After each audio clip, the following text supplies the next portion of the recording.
In the US, we are simply not thriving. Our diet is killing us. Our diet is hurting the environment in myriad ways. I mean, we desperately, desperately need to eat more seafood. The number one cause of death in this country is heart disease. What is the very best preventative we have for that? Seafood, folks. Seafood and maybe a lack of red meat as well in our diet. Now, I'm not anti-beef, but I am pro-diversity, and we are eating anything but a diverse diet.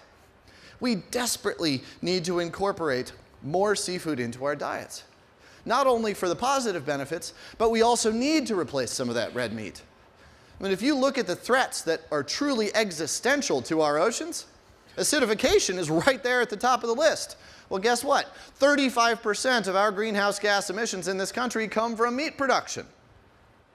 With land use alterations, these proteins have incredible water usage. They have incredible feed conversion ratios far above salmon, far above most any aquaculture.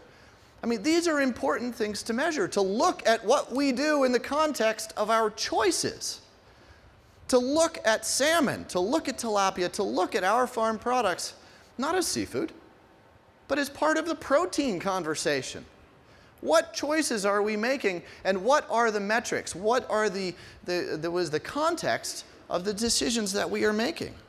Well, if the context is environment, that salmon looks pretty good.